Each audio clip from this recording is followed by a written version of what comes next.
작년에 집값이 아파트가 10% 올랐다고 했잖아요.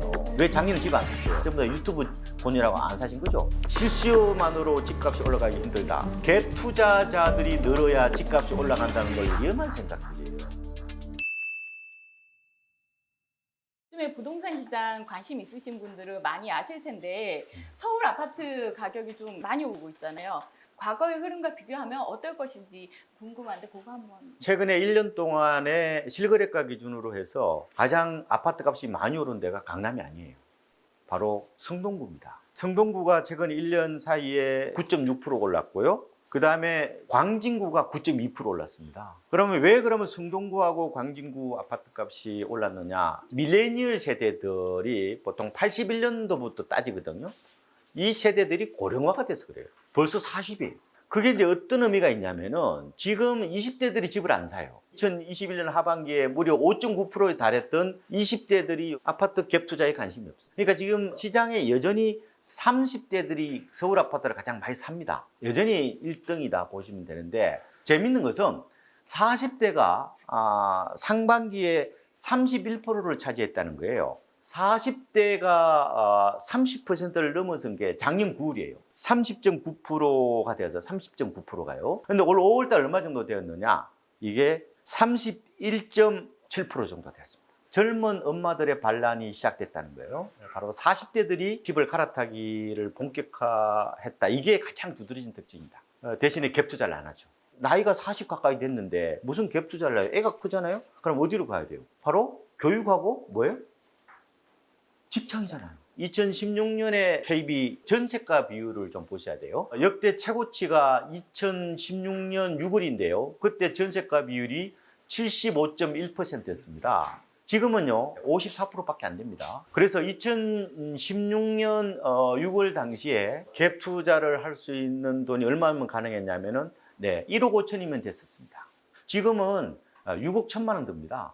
그러니까 아무 누구도 이제 갭 투자를 엄두를 못 내는 거예요. 노원구 아파트 값은 1년 사이에 오히려 떨어졌어요. 0.7% 하락했습니다. 그게 갭 투자의 성지라고 얘기하잖아요. 실수요만으로 집값이 올라가기 힘들다. 갭 투자자들이 늘어야 집값이 올라간다는 논리도 다 거짓말이 된 거지. 이제 이해가 되시죠? 갭 투자를 안 하고 정주 공간으로서 집을 장만하려는 이 수요가 지금 서울 아파트 상승을 주도하고 있다. 이렇게 보시면 될 것 같습니다. 40대 초반에 엄마들이 좋아하는 곳, 네. 학군이라든가 이런 게 어느 정도 보장된 곳을 보는 게 좋다. 그렇죠. 라는 말로 정리를 해주신. 네, 요새 재밌는 논문이 하나 나왔어요. 뭐냐면은 이게 웃기는 건데 은퇴자들이 강남을 안 벗어난다는 거야.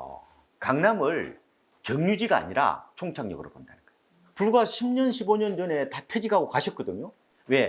다시 가면은 다시 못 온다. 강남 불패에 대한 어떤 그런 어떤 학습 효과, 이게 자산적인 측면에서 보는 거거든요. 부촌은 이동하지는 않습니다. 부촌은 이동하지 않고 부촌이 하나 더 만들어지는 거예요. 부촌은 분산하는 겁니다. 그래서 지금 아마 강남을 대체까지는 과연 할까? 그래서 지금 성수하고 용산 정도가 강남하고 맞짱을 뜰 것 같은데 블루칩보다 약간 옐로칩 쪽으로 가는 어떤 그런 현상들이 30대 후반, 40대 초반에 젊은 엄마들이 살 집을 어떻게 보면은 이제 산다. 지금 미분양이 전체 80% 차지할 정도로 소화불량 걸려 있긴 한데 저는 생각보다 아마 그렇게까지 아마 나빠지지는 않을 것 같다. 유튜브 세계에서 낙관적 견해보다 부정적 견해가 엄청 힘이 그게 세는데요. 제가 그거 가지고 많이 얘기한 그 네. 장사가 되니까요. 네. 그 조회수가 높아지잖아요. 내가 살고 싶은 주택이 빠지냐 안 빠지냐 그게 중요한 거지. 대부분 우리나라 분들이 아파트 신축 갖는 게 꿈이잖아요. 그러면 신축 아파트 값이 빠지냐 안 빠지냐 그게가 중요한 포인트가 돼야 되는데 우리나라 사람 빈집 그거 가지고 자꾸 얘기하는데 미분양 나도 빈집으로 다 처리하거든요. 자꾸 옛날 생각만 하는 거예요. 지금 시장은 달라졌습니다. 지방도요, 실거래가 기준으로 보면은 플러스 0.07입니다. 강보합으로 돌아섰어요. 그리고 또 시장을 또 볼 수 있는 약간 선행지수가 뭐냐면은 실거래가 잠정지수라고 뜹니다. 그게 7월을 보면요, 플러스 0.05예요. 그래서 지방은 아마 수도권을 따라가긴 하는데 아마 과거보다는 속도가 좀 늦을 거다 저는 이렇게 보고 있고요. 신축 공급이 내년부터 특히 2026년도 이후 가면은 거의 지방도 많이 줍니다.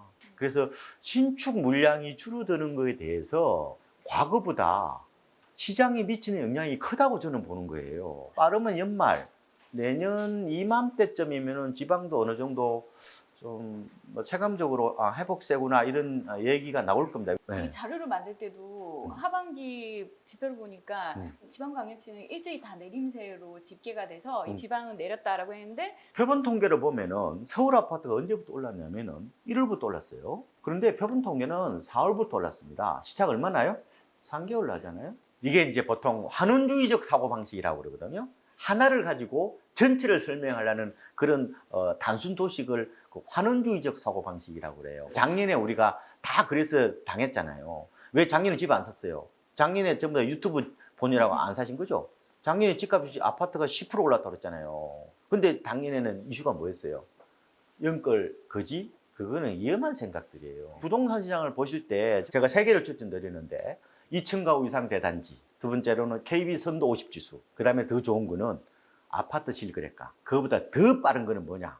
한국 부동산은 홈페이지 들어가 보시면은 실거래가 공표 보고서라는 게 떠요. 매달 15일 오후 5시에 뜨는데 저는 잠정 지수를 항상 좀 눈여겨보는 편입니다. 그래서 항상 하나만 갖고 믿지 마시고 약간 여러 가지의 어떤 변수를 어떻게 잘 조합할 거냐 하는 부분들, 그게 더 중요한 게 아닌가.